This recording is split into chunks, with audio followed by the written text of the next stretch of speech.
Hey y'all, happy Wednesday. Today is Wednesday, July 8th, and I'm coming to you guys with a word, actually with some experiences or some things that I've been experiencing over the past 24 hours, right? So I'm gonna start with the good part, and then I'm gonna start with the not so good part. I don't necessarily want to say the good part and bad part, but the moral of the story in both situations is don't be so rash in your judgment, because people, especially people who are in these experiences with you, they experience these things differently than you. All right, so let's start with the good part or whatever. I saw my ex yesterday. You guys, y'all know he's not like an ex, he's my friend, right? And y'all know for years I've been saying, oh, he's my ex. Like, when we met with each other, we only just used to have sex, and that was it. Like, we never established a friendship and yada yada yada. But I've always been adamant it was just sex. It was just sex. So I saw him yesterday and we spent some time together, and we're spending some more time together this weekend. But he recounts our experience differently. For starters, I thought we only just had sex those 2 times and then we stopped dealing with each other. He said no, we hung out a lot more times than just those 2 times, and every time we hung out, we did not have sex. So there were times that we hung out outside of us having sex. Now, this is coming from somebody who has a terrible memory. I don't know how he remembered that. I told him, I don't know if I can trust your memory because you don't be remembering stuff. But he remembered, and slowly some things started coming back to me. Like, in my head, y'all, I ain't gonna hold y'all. In my head, we met on Twitter. We messaged each other. We linked on the first link. I had sex with him. And then I had sex with him one other time. And then we stopped dealing with each other. He's like, no, the first time you came, you did not have sex with me. One of the times you came, you was like really adamant. He told me this story. He was like, his roommate, he said, I was very adamant about meeting his roommate, and he did not know why. And he was like, he said, I was like, where's your roommate? Because they're going to see me. They're going to see me. And he was like, okay. And he was like, I opened the door and I see his roommate, and I was like, hey. And I'm like, why did I do that? He was like, I have no clue, but you were adamant that he was going to know that you were there. And I was like, what? And I thought that was hilarious, but, that was something that God kept on me. We experienced each other in a different way. And he never proposed to me. He never came to me, said he wanted to be with me. So I'm not going to discount too much of what I thought the situation was. But there's a little bit more to it that I just don't even remember. Like, honestly speaking, I don't remember. I did vaguely remember meeting his roommate. I remember seeing him now that he mentioned that. But that was something that I forgot. I don't know how many times we hung out. And he said, he was like, I don't know how many times it was because you weren't driving at that time. And he remembers taking me home once. But yeah, I don't remember our story like that. But apparently our story is it was more than just sex. It might have been like I wouldn't necessarily say we were friends, but we could have been. Like, we hung out. We hung out more than we had sex. I did not remember any of that. And it just stuck out to me that he had a different account of our experience together than I did. So that's for starters. So for 2, the second one, the not so good one. So you guys know that I'm in Atlanta right now. Now, my job, I work at a company that is located here in Atlanta. It's located in multiple different areas. And to my knowledge, remember, I've worked at this company off and on for 6 years, since 2020. That's when I first started with them. To my knowledge, as long as you live within 50 miles of a location, you can work there, right? That's what I've always thought. I never knew it was a situation where if you wanted to work, say I lived in Georgia, but I traveled to Washington, D.C., I never knew I had to talk to my manager and let them know, hey, I'm going to Washington, D.C. Can I get some permissions to work over there in that location? I never knew that that was a thing, y'all. I just thought you had a badge, you could work at whatever location you wanted, you could visit whatever sites you wanted. I never knew that it was a situation where you had to go talk to your manager and stuff. So I found that out because when my manager is shipping all of my equipment out, I tell her that I'm not home. Can you ship it to my Georgia address? And the recruiter calls me and he's like, so in the state of transparency and stuff, I just want to let you know this is where she stands. And essentially, she was probably trying to find a way to rescind my offer. It pissed her off that I was not going to be in Denver when I started and that I did not tell her that I was going to be in Denver when I started. She said I did not communicate. That was a red flag. It just left a really bad taste in her mouth. And she needed to figure out how she wanted to move forward with me. And that pissed me off because I'm like, that's a very, very rash decision. Like, anything could have happened. It could have been somebody died and I went to Atlanta and I decided to stay there for a little bit. It could have been my house caught on fire and I had to go. Like, anything could have happened, but you were almost ready to rescind my offer without even having a conversation. And so, as the recruiter is telling me all this, I'm pissed too. She pissed, I'm pissed, we all pissed. We all mad at this point. And I told him straight up, I'm like, I appreciate your transparency with this, and I thank you for letting me know what's going on. I also feel like I have some thinking to do because while I agree, there were certain things that I didn't communicate. The fact that she would be willing to go that far without having a conversation, that's something that I'm not sure I'm okay with. And, just as much as she has to make sure I'm a great fit for her team, I have to make sure she's a great fit for me. And I just don't know if she is, because I'm going to be honest, I'm a person who makes a lot of rash decisions like that. And I know it's not good.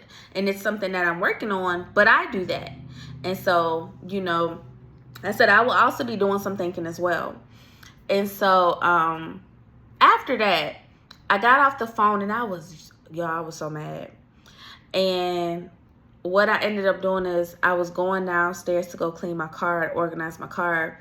And I asked God, what did I ask him? I said, because I was asking him how to look at myself first, because I wasn't going to ask him, okay, do you want me to message this lady? Do you want me to tell her XYZ?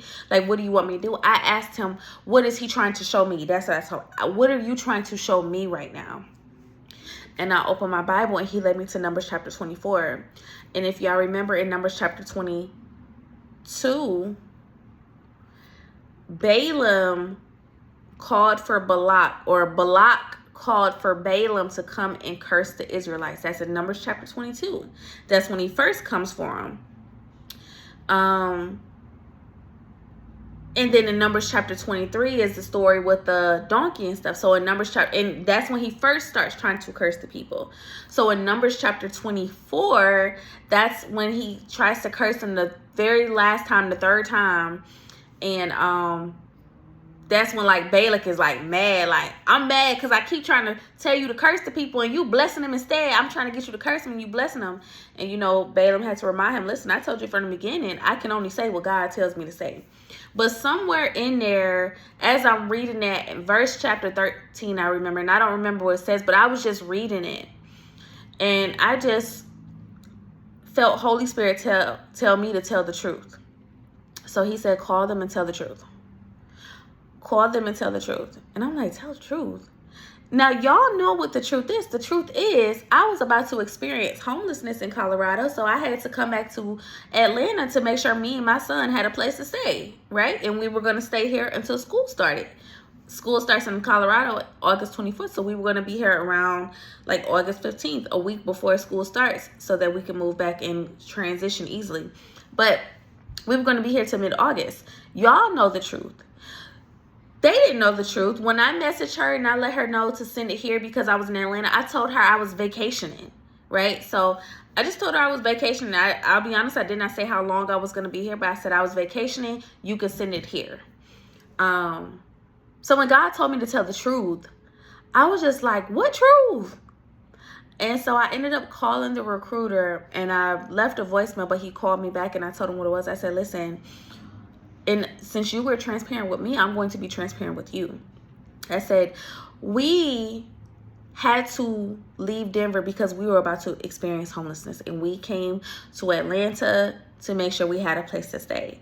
And I said, my goal is to get back to Colorado right before school starts. Mid-August, I should be back in Colorado so that I can work in the Colorado office. But I was honest, I said, excuse my ignorance, but I had no clue that I needed permission to work in another office. I did not know that. I probably would have said something a little bit sooner, but I thought as long as I worked close by or as long as I was located beside a location, I could go into any office. I didn't know that I needed special permissions. I never knew that, y'all. I'm being genuine about that. I never knew that.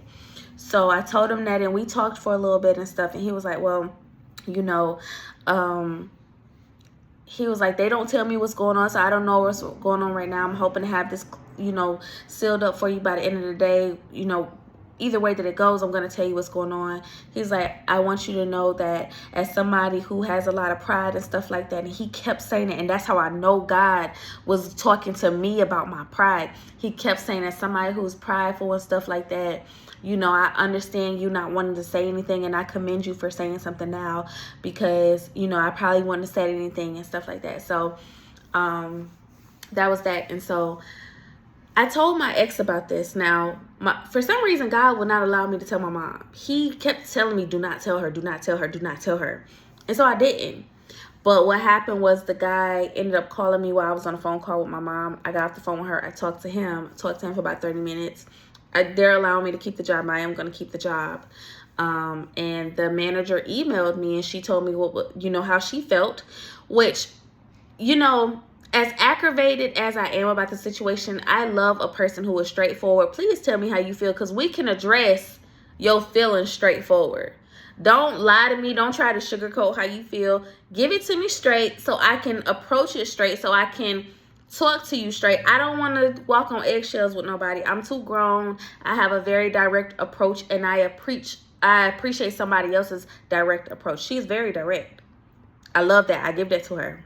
And so I told him, I said, well, I'm going to try to see if she'll take a phone call so I can talk to her. And I am going to tell her about my situation. Not so much, but a little bit, somewhat. But the moral comes into play here because what she did, her hasty decision making, it caused me to take a look at myself in all the hasty decisions that I be making. Like when my ex don't respond to me in a certain amount of time, or when he responds to me in a certain way when I'm looking for this answer, it makes me want to make a rash decision and say he ain't somebody I should talk to, he's somebody I should leave alone. But the reality is, you don't know what's going on the other side when that person is making a decision to move this type of way or move this type of way, or to not say this thing or to not say that thing. You don't know what's going on in the end.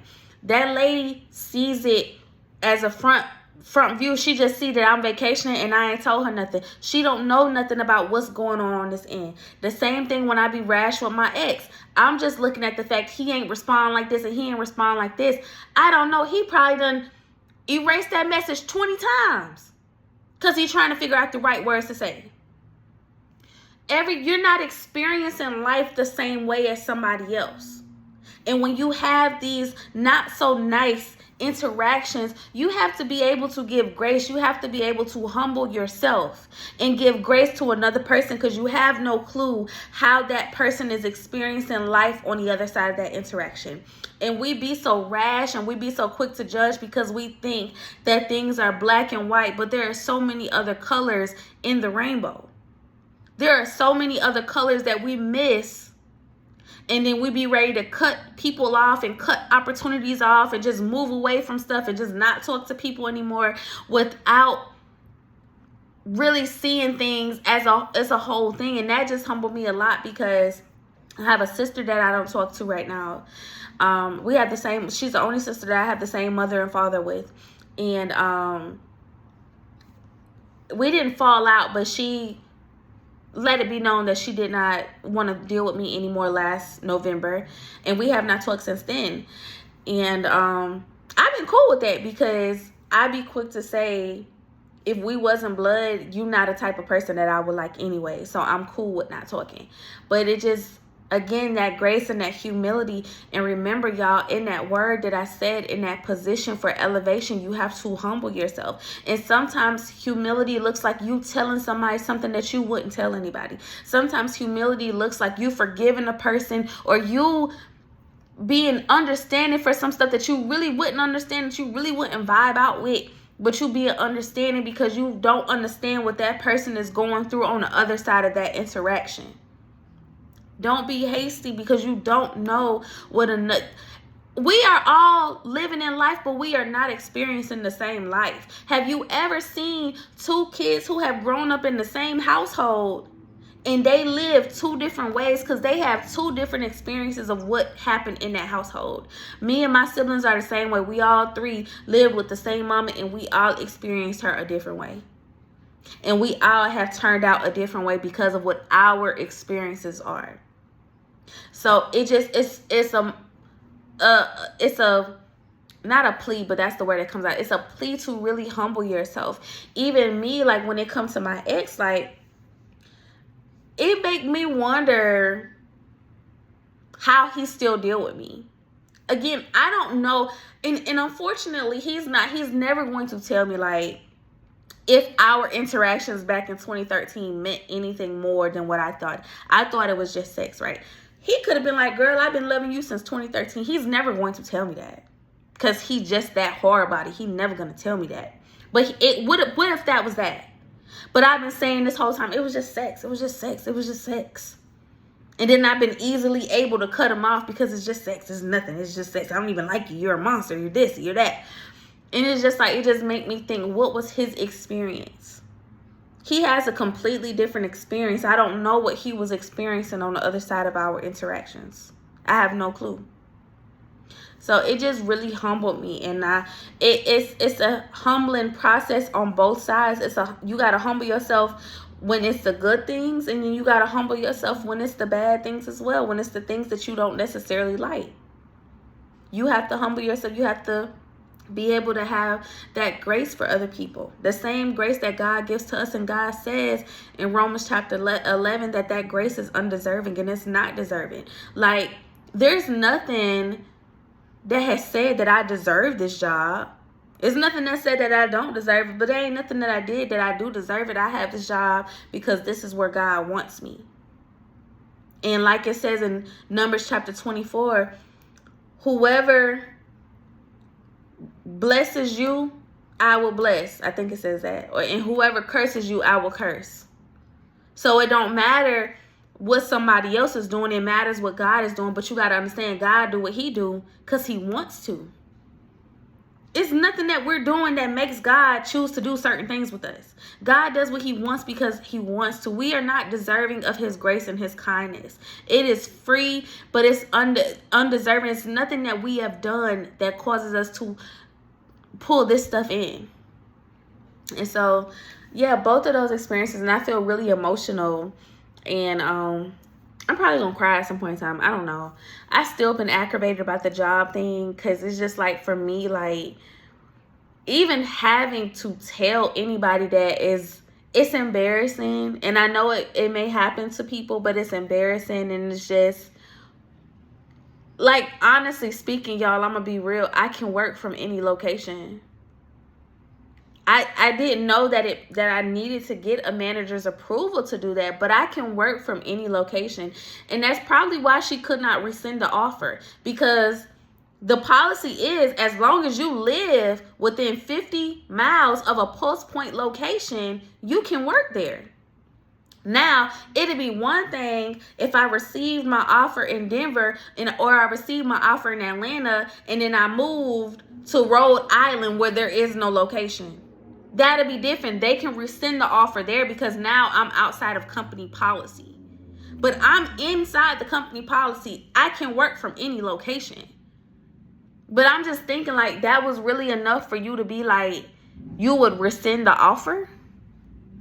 That was enough for you to rescind the offer? Like, that's crazy. And it has had me really upset. But humility, I have to humble myself, and I have to know, you know, first off, this is something that God wants to show me about me, because I'm very rash in doing stuff. Very rash. Like, even with seeing my ex, I got here on Friday. Of course, I almost wanted to see him immediately, but he had plans. He had plans for the 4th of July and the 5th of July. I was pissed. Because why you ain't drop your plans when I came in the city? I was pissed at him. And he knew I was pissed at him.